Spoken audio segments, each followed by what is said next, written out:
یا ایھا النمل ادخلوا مساکنکم لا یحطمنکم سلیمان وجنودہ وهم لا يشعرون۔ ایک وادی میں حضرت سلیمان علیہ السلام کا لشکر آیا، ایک وادی میں قرآن کہتا ہے حتی اذا اتوا علی وادی النمل، چیونٹیوں والی وادی، جہاں چیونٹیاں بہت تھیں، چیونٹیوں والی وادی، وادی نمل۔ قالت نملۃ یا ایھا النمل ادخلوا مساکنکم، ایک نملہ نے، ایک چیونٹی نے اپنی برادری کو خطاب کرتے ہوئے کہا جلدی جلدی اپنے سوراخوں میں گھس جاؤ، سلیمان کا لشکر آ رہا ہے، کہیں روندی نہ جاؤ، کہیں بلڈوز نہ ہو جاؤ، گھس جاؤ اپنے بلوں میں اور اپنے سوراخوں میں۔ یا ایھا النمل ادخلوا مساکنکم لا یحطمنکم سلیمان، کہیں تمہیں سلیمان اور اس کا لشکر کچل نہ ڈالے۔ سوال ہوا پیغمبر تو بڑا رحم دل ہوتا ہے، وہ اس کمزور اور حقیر مخلوق کو کیوں کر روندے گا؟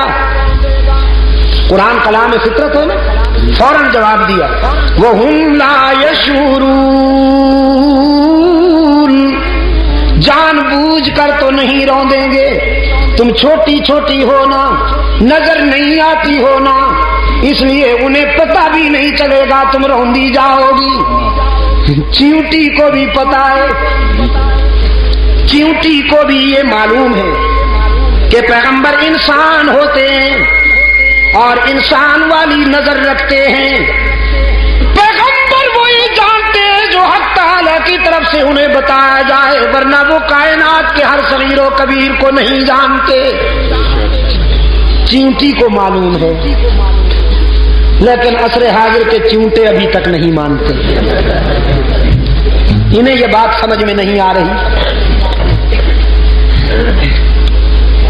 فَتَبَسَّمَ ضَاحِكًا مِّن قَوْلِهَا، چیونٹی کے یہ بات سن کر حضرت سلیمان علیہ السلام مسکرا دیے، چونکہ حضرت سلیمان علیہ السلام تمام پرندوں کی اور جانوروں کی زبانیں سمجھتے تھے، منطق الطیر کو سمجھتے تھے، حشرات الارض کو سمجھتے تھے، ان کی آوازیں سن کر سمجھ جاتے تھے۔ جب دیکھا کہ چیونٹی اپنی برادری کی خیر خواہی کر رہی ہے اور انہیں کہہ رہی ہے کہ جلدی جلدی سے اپنے بلوں میں چھپ جاؤ، تو مسکرا دی اور حق تعالیٰ کے حضور دامن پھیلا دیا۔ ربی اوزعنی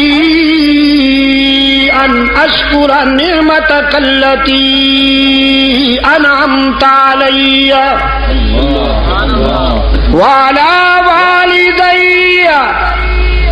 وان اعمل صالحا ترضاه وادخلنی برحمتک فی عبادک الصالحین۔ الہ العالمین، تو نے کتنا کرم کیا ہے مجھ پر کہ اگر چیونٹیاں بولتی ہیں تو میں سمجھ لیتا ہوں، پرندے چہکتے ہیں تو میں سمجھ لیتا ہوں، لیکن میرے معبود تو نے اپنے فضل و کرم میں تو کوئی کمی نہ کی، اب مجھے بھی توفیق عطا کر کے میں تیری نعمتوں کا شکر ادا کر سکوں۔ رب اوزعنی ان اشکر نعمتک التی انعمت علی وعلی والدی، تو نے مجھ پر اور میرے والدین پر جو کرم کیا ہے اور احسانات فرمائے ہیں، اے اللہ ان احسانات کے شکر کی بھی تو توفیق عطا فرما کہ ہم تیرا شکر ادا کر سکیں۔